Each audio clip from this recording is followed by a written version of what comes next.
Hi, and welcome to another physical activity quick play with Lisa Workman. Welcome. If we haven't met before, my name is Lisa Workman. I'm a clinical exercise physiologist and professional kinesiologist, ready here to help with your physical activity. So for today's lesson, it's all about intermittent exercise. Bit of a mouthful, intermittent exercise. And what that is non-continuous or non-steady state exercise. So what does that really mean? Well, these exercise sessions may vary in duration. So they may be shorter, they may be longer, maybe in the same day, one's short, one's longer. It all is variable and it's all interspersed with rest. Rest and exercise sometimes don't go hand in hand, but in this scenario, using intermittent exercise, we're doing bouts of exercise with strategically placed periods of rest. And the reason for this is sometimes we need to identify certain symptoms that come up with our exercise. And those symptoms may dictate how much we can actually exercise during our session.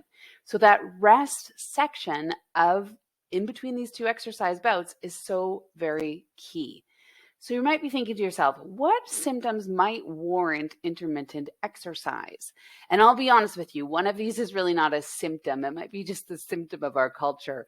But symptoms medically may show up as shortness of breath. So people who may have breathing concerns, maybe those people who are experiencing long COVID, they may have shortness of breath, and that might stop their exercise. So rather than trying to muster up the endurance to do 30 minutes consecutively, maybe we look at intermittent exercise and how we can gather minutes into 30 minutes, but maybe not all at once. Another symptom might be pain. So a lot of people deal with pain and it shows up in their exercise and it causes them to stop as well. So with intermittent exercise, we might look at doing shorter bouts of exercise interspersed with rest, and then be going back to exercise if pain has subsided. Fatigue. Some people just might not have the physical fitness and they fatigue very fast with exercise.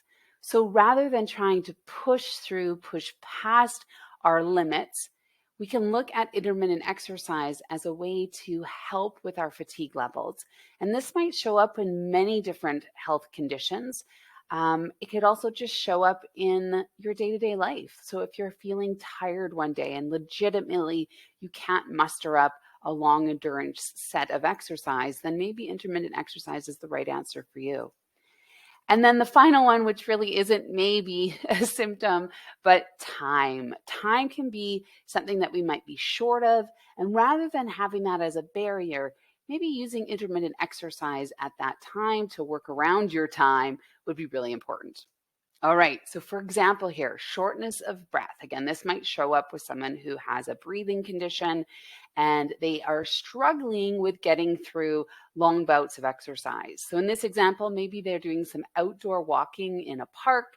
They know that there's a park bench close at hand and they can walk for maybe about 8 minutes until that shortness of breath becomes quite great. Then they find that park bench and they have a seat and they rest for 2 minutes. This is complete rest. We're not doing anything else. We're simply letting the body recover. And at that park bench, they might realize, I can do another loop around this section of the park. So they go for another look, 10 minutes. Maybe they're able to go a little bit further before that shortness of breath shows up again and they need to sit down on that park bench. But they've been very strategic in placement of where their rest spots are.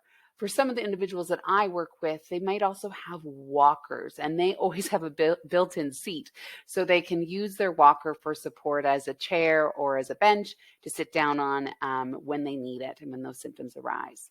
So hopefully you can see in this example how we've spaced out the exercise and the rest. Here's another example. If someone is dealing with pain, let's say they're riding a stationary bike and they ride for 5 minutes and then holy smokes, my knee is just hurting. Ow, ow, ow, I need to stop.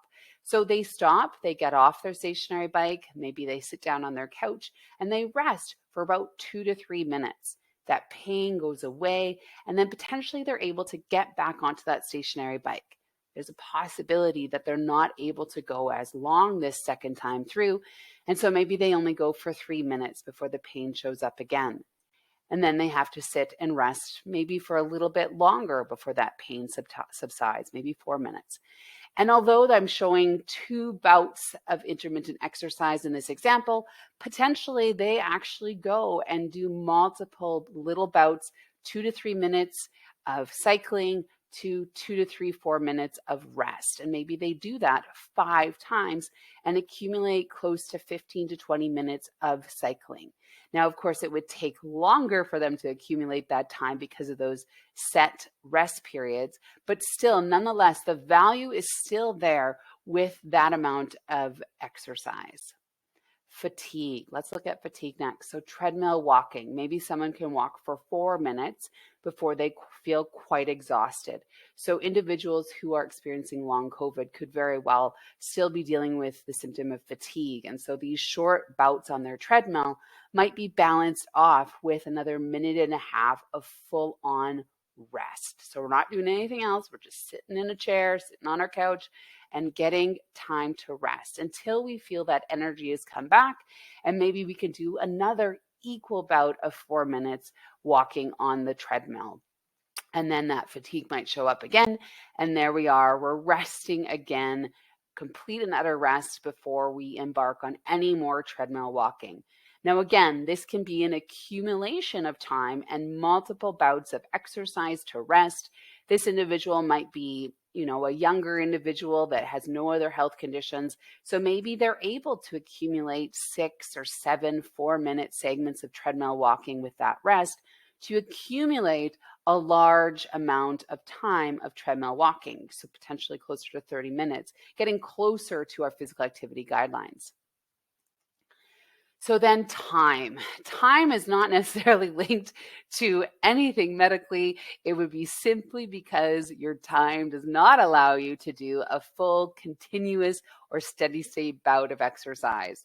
So let's say in the morning, you get up, you do a 20-minute session of resistance training before you get off to work. Your rest is sitting at your desk if you're a desk jockey, so 4 hours of sitting at work, followed by maybe at your lunch hour, you jump on, grab your running shoes and head out for a 15-minute jog before you have your lunch, and then back to the desk and sitting for 4 hours. So again, this is not driven by anything medically. It's primarily our time and actually making space. This individual would have still had 35 minutes of exercise in their day, which is excellent. And if they get that 5 days a week, they're at guidelines at 150 minutes per week. So keep in mind, intermittent exercise doesn't necessarily have to be with symptoms. So what intermittent exercise is not, it is not interval training. So don't get these two confused. It's very easy to get them confused because we're doing, segments of activity and rest, but this is not interval training. Intermittent exercise is definitely implementing much more rest in between the bouts of exercise than interval training actually does. So keep that in mind. It's not interval training. All right, our quick recap as we wrap up this video. Intermittent exercise is non-continuous and non-steady state exercise. Symptoms may dictate whether or not intermittent exercise is a good choice for you and how it is all structured. And intermittent exercise is not interval training. All right, there's nothing like insight into action. Now you know, so let's get it implemented, or at least get those cogs turning in your head as to where intermittent exercise fits for you. So here are some self-reflection questions. 1, am I participating in any intermittent exercise right now? Maybe you are and you had no idea and you didn't label it that. Totally fine. Number 2, if so, what is my reason or reasons for doing so? And 3, if not, think about, would intermittent exercise be helpful in my exercise routine so that I become a little bit more physically active? Of course, I love to keep the ball rolling with these videos, so be sure to jump over to my free mini online course, Assess, totally available to you for free. It is definitely addressing one savvy step to accelerate your physical activity behavior change, because we all are potentially looking for ways to improve our level of physical activity. So this is it for today's Quick Play. My name is Lisa Workman. I am here to support you in your physical activity behavior. If you have any questions or comments, you can jump onto my website. You can send me a message from there. I would be happy to connect, and let me know if there's anything I can help you with.